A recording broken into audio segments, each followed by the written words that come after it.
हरियाणा के रोहतक की सुनारिया जेल में बंद बलात्कारी राम रहीम फिर जेल से बाहर आ गया है। पिछले 30 महीने की सजा के दौरान ये 8वां ऐसा मौका है जब राम रहीम बाहर आया है। तो आखिर हत्या और बलात्कार का इतना बड़ा अपराधी हर बार जेल से बाहर कैसे आ जाता है? ये सरकार की मेहरबानी है या फिर कानूनी प्रावधानों की कमजोरी? आखिर कौन है जो बार बार राम रहीम को जेल से बाहर निकाल लेता है और क्यों उसकी हर रिहाई में कोई ना कोई चुनावी कनेक्शन जरूर होता है?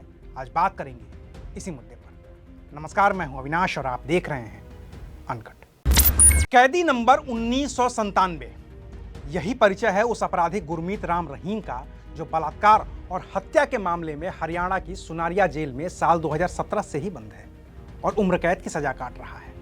लेकिन पिछले करीब 6 साल की अपनी सजा के दौरान कभी पैरोल तो कभी फरलो पर वो बाहर आते रहता है, गाने बनाते रहता है, सत्संग करते रहता है और रिहाई की मियाद खत्म होने पर वो फिर से जेल में जाकर बंद हो जाता है। 25 अगस्त 2017 से ही जेल में बंद राम रहीम अभी तक कुल 8 बार जेल से बाहर आ चुका है।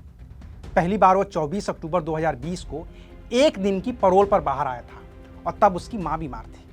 फिर 21 मई 2021 को उसे 12 घंटों के लिए पुलिस सुरक्षा में जेल से रिहा किया गया था ताकि वो फिर से अपनी बीमार मां से मिल सके। फरवरी 2022 में तो उसे अपने परिवार से मिलने के लिए 21 दिनों की रिहाई दी गई थी और तब उसे सरकार की ओर से जेड सिक्योरिटी भी दी गई। जून 2022 में राम रहीम को 30 दिन और अक्टूबर 2022 में 40 दिन की पैरोल पर उसे बाहर किया गया। इस बार जब वो 40 दिन के लिए बाहर आया था तो उसने अपना म्यूजिक एल्बम भी रिलीज कर दिया था। वहीं इस साल यानी कि 2023 में भी जनवरी और जुलाई में राम रहीम बाहर आ चुका है। जनवरी 2023 में 40 दिनों की पैरोल पर वो बाहर आया था तो जुलाई 2023 में वो 30 दिनों के लिए जेल से बाहर आया था और अब नवंबर में एक बार फिर से वो जेल से बाहर आ गया है और इस बार भी वो 21 दिनों तक जेल से बाहर रहेगा। अब रही बात कि वो बार बार जेल से बाहर कैसे आ जा रहा है, तो कानूनी तौर पर उसके पास 2 विकल्प मौजूद हैं और पहला विकल्प है पैरोल का। पैरोल उस कैदी को मिलती है जिसने अपनी सजा के कम से कम 1 साल जेल में गुजार लिए हों। अधिकांश मामलों में 1 साल में एक बार ही पैरोल मिलती है, लेकिन इसके साथ एक शर्त और है और वो ये है कि कैदी जितने दिनों तक पैरोल पर जेल से बाहर रहता है वो उसकी सजा में नहीं जुड़ता है। यानी कि अगर किसी को 5 साल की सजा हो और वो पैरोल पर 30 दिन के लिए बाहर आया हो तो सजा के 5 साल पूरे होने के बाद उसे 30 और भी दिन जेल में ही गुजारने होंगे। अब चूंकि राम रहीम को उम्र कैद की सजा मिली है, यानी कि मरते दम तक उसे जेल में ही रहना है, तो फिर वो चाहे जेल से पैरोल पर जितने दिन भी बाहर रहे, उसकी मौत तो जेल में ही होनी है। किस कैदी को पैरोल मिलेगी और किसे नहीं, ये तय करती है उस राज्य की सरकार और कैदी का अच्छा चाल चलन। तो अब हरियाणा की सरकार बार बार राम रहीम के अच्छे चाल चलन पर भी मुहर लगाती है और पैरोल की उसकी अर्जी भी बार बार मंजूर कर लेती है और इसी वजह से राम रहीम बार बार बाहर आते रहता है। वहीं राम रहीम जो बार बार जेल से बाहर आ रहा है, उसके लिए उसके पास दूसरा रास्ता है फरलो का। किसी कैदी को फरलो तब मिलती है जब उसने अपनी सजा के कम से कम 3 साल जेल में बिताए हों। तो इस लिहाज से राम रहीम 3 साल जेल में बिता चुका है।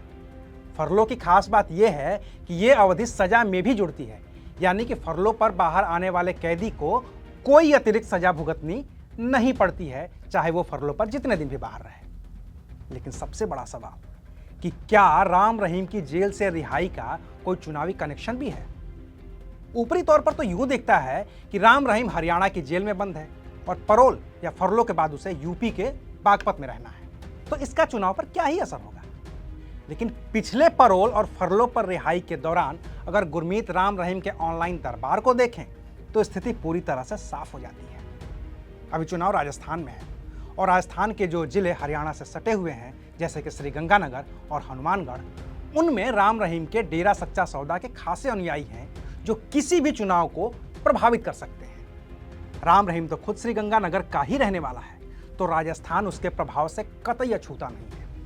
लिहाजा राम रहीम की अभी की रिहाई को राजस्थान के चुनावी रण के साथ भी जोड़ा जा रहा है। इससे पहले भी जब हरियाणा के आदमपुर में उपचुनाव और पंचायत के चुनाव थे तो उस दौरान अक्टूबर 2022 में राम रहीम की रिहाई हुई थी और उसके सत्संग में कई बड़े बड़े नेताओं को नतमस्तक होते देखा गया था। इससे पहले भी जब फरवरी 2022 में फरलो पर 21 दिनों के लिए राम रहीम बाहर आया था तो उस वक्त पंजाब में विधानसभा के चुनाव थे और तब भी कांग्रेस के कई नेताओं ने इस पर आपत्ति जताई थी। और अब भी जब राजस्थान में चुनाव हैं तो फिर राम रहीम को रिहाई दी गई है, जिस पर सवाल उठते जा रहे हैं। तो अभी के लिए शुक्रिया। आप देख रहे थे अनकट।